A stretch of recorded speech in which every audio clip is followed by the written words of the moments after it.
Hey my poem gamers, thank you so much for watching Play Poetry with Barsha Barenya. Here's to another game of words. Let's play.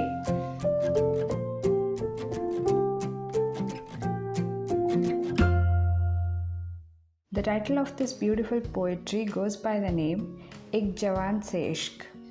वो सर्द का मौसम था जब पहली बार उनसे मिलने जाना था। जो लड़की अपनी आधी ज़िंदगी लोगों को कहानियाँ सुनाने में बिताई थी, उसको ये सोच के घबराहट हो रही थी कि तकदीर ने उसके लिए क्या कहानी लिखा था।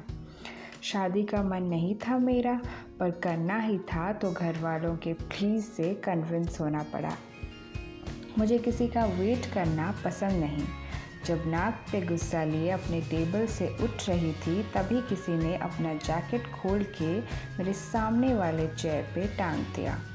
सर उठाया तो आंखों ने पहली बार उनका चेहरा देखा। लव एट फर्स्ट साइट होता है या नहीं, ये दिमाग से पूछने का वक्त नहीं मिला। बस उनके बदन पे फ़ख्र का यूनिफॉर्म और आंखों में वो गर्व का चमक देख के ये दिल फिदा हो गया। मुझे इस बात का एहसास था कि मेरा प्यार यूनिडायरेक्शनल होगा और उनका प्यार मुझ में और अपने देश में बढ़ जाएगा, या सिर्फ अपने देश के लिए ही होगा, क्योंकि ये दिल ने एक जवान से जो इश्क कर बैठा था। हम दोनों ने एक दूसरे को पसंद कर लिया था और मेरा सारा वक्त ये सोचने में निकल जाता था कि एक स्टोरी टेलर और एक सोल्जर की कहानी कैसी होने वाली थी। शायद वो कई जंग लड़ने वाले थे और मैं फ़ख्र से उनकी देश प्रेम के किस्से लिखने वाली थी, या बस उनकी याद में एक आर्मी वाइफ की तन्हाई पूरे देश को सुनाने वाली थी। फिर सोचा कि शायद मेरी परेशानियाँ उनकी तकलीफ़ों से बहुत कम होंगी। मेरे दिमाग में कई तरह के इमोशंस एक साथ चल रहे थे। मुझे ज़रूर गर्व महसूस हो रहा था कि मैं एक जवान की बीवी बनने वाली थी, पर मैं इस बात को झुठला नहीं सकती कि कहीं तो मैं डर रही थी। मैं किस्मत से ये रोज़ पूछती थी कि क्यों मुझे एक ऐसे आदमी से प्यार हो गया जिसके वक्त ज़िंदगी और प्यार पे पहला हक कभी भी मेरा नहीं होगा। फिर दिल ने आवाज़ दिया कि सज़ा तो भुगतना ही था। मैंने एक जवान से जो इश्क कर बैठा था। वो कभी मुझे बड़े बड़े सपने नहीं दिखाते थे, लेकिन हर शाम मेरे गलियों से गुज़रना नहीं भूलते थे।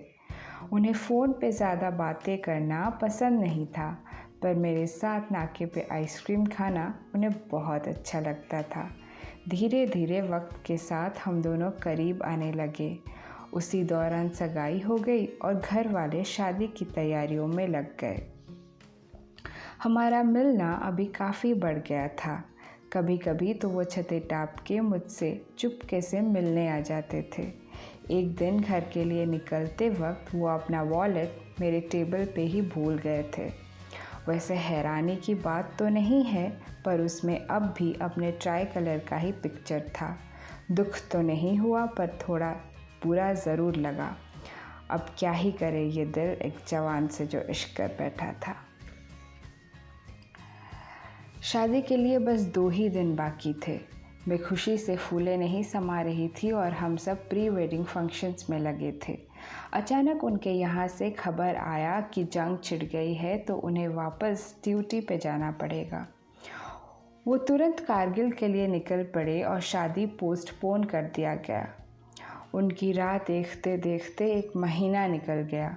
सच बताऊं, मुझे डर तो बहुत था, पर उनके साथ मेरी कहानी कहाँ कुछ अलग होने वाला था। वो मुझे बिना मिले ही चले गए थे, पर मुझे उनकी आखिरी कही बातें बहुत याद आती थी।